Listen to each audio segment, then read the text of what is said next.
Assalamualaikum. So kita akan membincangkan berkaitan dengan peresapan karbon dioksida.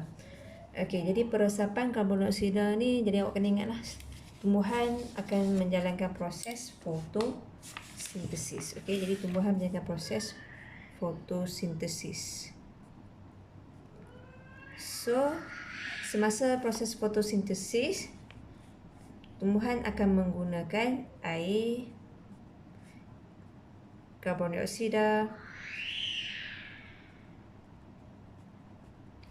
seterusnya memerlukan cahaya, dan juga klorofil untuk menghasilkan oksigen dan juga glukosa. Glukosa iaitu makanan bagi tumbuhan. So kalau kita tengok di sini, semasa fotosintesis, air dengan karbon dioksida akan sentiasa digunakan. Jadi untuk peresapan karbon dioksida, kita akan fokus kepada penggunaan karbon dioksida. Maksudnya apabila semakin meningkat penggunaan karbon dioksida, penggunaan karbon dioksida makin meningkat, jadi lagi banyaklah oksigen dan glukosa dihasilkan. Jadi kita tengok bagaimanakah proses peresapan karbon dioksida di dalam sel tumbuhan. Kita rujuk buku teks muka surat 68. Ini merupakan sel di dalam tumbuhan. Jadi apabila sel-sel ini melakukan proses fotosintesis, apabila melakukan proses fotosintesis, jadi karbon dioksida akan digunakan.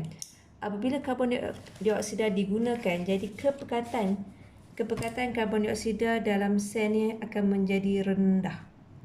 Digunakan untuk oksigen dan glukosa, jadi dia akan menjadi rendah. Apabila karbon dioksida di sini menjadi rendah, dalam sel menjadi rendah, so ni merupakan ruang udara antara sel. Jadi karbon dioksida yang lebih tinggi, kepekatan yang lebih tinggi di sini akan meresap masuk ke dalam sel yang mempunyai kepekatan yang rendah. So awak kena ingat keyword dia ialah resapan. Dan resapan mesti berlaku daripada zarah karbon dioksida yang tinggi kepada kawasan kepekatan zarah karbon dioksida yang rendah. So sini rendah sebab apa? Sebab dia dah menjalankan proses fotosintesis, jadi digunakan fotosintesis. Jadi karbon dioksida di sini rendah. Jadi karbon dioksida yang tinggi daripada ruang antara sel ni akan memasuki sel-sel. Apabila karbon dioksida yang lebih sedikit tinggi memasuki dalam ruang-ruang antara sel, jadi karbon dioksida sini pun akan berkurang. Sini pun akan berkurang. Mula-mula yang ini, yang kedua, karbon dioksida di sini pun akan menjadi rendah selepas dia masuk dalam sel. Selepas itu, karbon dioksida yang lebih tinggi di atmosfera, karbon dioksida yang lebih tinggi di atmosfera iaitu kawasan luar, akan masuk ke dalam ruang-ruang antara sel. So, di atmosfera karbon dioksida adalah tinggi. Jadi atmosfera udara kita lah.